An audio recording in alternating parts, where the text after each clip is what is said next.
राधे राधे दोस्तों, कैसे हैं आप सब। उम्मीद है आप सब अच्छे होंगे। हम आज का पाठ आरंभ करते हैं। मंगल भवन अमंगल हारी, द्रवउ सुदशरथ अजेर बिहारी। राम सिया राम जय जय राम। राम सिया राम जय जय राम। 8वां सर्ग। राजा का पुत्र के लिए अश्वमेध यज्ञ करने का प्रस्ताव और मंत्रियों तथा ब्राह्मणों द्वारा उनका अनुमोदन। संपूर्ण धर्मों को जानने वाले महात्मा राजा दशरथ ऐसे प्रभावशाली होते हुए भी पुत्र के लिए सदा चिंतित रहते थे। उनके वंश को चलाने वाला कोई पुत्र नहीं था। उसके लिए चिंता करते करते एक दिन उन महामनस्वी नरेश के मन में यह विचार हुआ कि मैं पुत्र प्राप्ति के लिए अश्वमेध यज्ञ का अनुष्ठान क्यों न करूं। अपने समस्त शुद्ध बुद्धि वाले मंत्रियों के साथ परामर्श पूर्वक यज्ञ करने का निश्चित विचार करके उन महातेजस्वी, बुद्धिमान एवं धर्मात्मा राजा ने सुमंत्र से कहा, मंत्रीवर, तुम मेरे समस्त गुरुजनों एवं पुरोहितों को यहाँ शीघ्र बुला ले आओ। तब शीघ्रता पूर्वक पराक्रम प्रकट करने वाले सुमंत्र तुरंत जाकर उन समस्त वेद विद्या के पारंगत मुनियों को वहां बुला लाए। सुयज्ञ, वामदेव, जाबाली, काश्यप, कुल पुरोहित वशिष्ठ तथा और भी जो श्रेष्ठ ब्राह्मण थे, उन सबकी पूजा करके धर्मात्मा राजा दशरथ ने धर्म और अर्थ से युक्त यह मधुर वचन कहा, महर्षियों, मैं सदा पुत्र के लिए विलाप करता रहता हूँ। उसके बिना इस राज्य आदि से मुझे सुख नहीं मिलता। अतः मैंने यह निश्चय किया है कि मैं पुत्र प्राप्ति के लिए अश्वमेध द्वारा भगवान का यजन करूं। मेरी इच्छा है कि शास्त्रोक्त विधि से इस यज्ञ का अनुष्ठान करूं। मैं किस प्रकार मुझे मेरी मनोवांछित वस्तु प्राप्त होगी, इसका विचार आप लोग यहाँ करें। राजा के ऐसा कहने पर वशिष्ठ आदि सब ब्राह्मणों ने बहुत अच्छा कहकर उनके मुख से कहे गए पूर्वोक्त वचन की प्रशंसा की।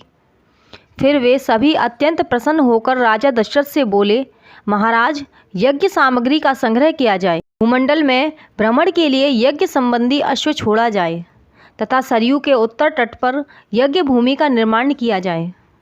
तुम यज्ञ द्वारा सर्वथा अपनी इच्छा के अनुरूप पुत्र प्राप्त कर लोगे, क्योंकि पुत्र के लिए तुम्हारे हृदय में ऐसी धार्मिक बुद्धि का उदय हुआ है। ब्राह्मणों का यह कथन सुनकर राजा बहुत संतुष्ट हुए। हर्ष से उनके नेत्र चंचल हो उठे। वे अपने मंत्रियों से बोले, गुरुजनों की आज्ञा के अनुसार यज्ञ की सामग्री यहाँ एकत्र की जाए। शक्तिशाली वीरों के संरक्षण में उपाध्याय सहित अश्व को छोड़ा जाए। सरयू के उत्तर तट पर यज्ञ भूमि का निर्माण हो। शास्त्रोक्त विधि के अनुसार क्रमशः शांति कर्म का विस्तार किया जाए, जिससे विघ्नों का निवारण हो। यदि इस श्रेष्ठ यज्ञ में कष्टप्रद अपराध बन जाने का भय ना हो तो सभी राजा इसका संपादन कर सकते हैं, परंतु ऐसा होना कठिन है, क्योंकि विद्वान ब्रह्म राक्षस यज्ञ में विघ्न डालने के लिए छिद्र ढूंढा करते हैं। विधिहीन यज्ञ का अनुष्ठान करने वाला यजमान तत्काल नष्ट हो जाता है। अतः मेरा यह यज्ञ जिस तरह विधि पूर्वक संपन्न हो सके वैसा उपाय किया जाए। तुम सब लोग ऐसे साधन प्रस्तुत करने में समर्थ हो। राजा के द्वारा सम्मानित हुए समस्त मंत्री पूर्ववत उनके वचनों को सुनकर बोले, बहुत अच्छा, ऐसा ही होगा। इसी प्रकार वे सभी धर्मज्ञ ब्राह्मण भी सर्वश्रेष्ठ दशरथ को बधाई देते हुए उनकी आज्ञा लेकर जैसे आए थे वैसे ही फिर लौट गए।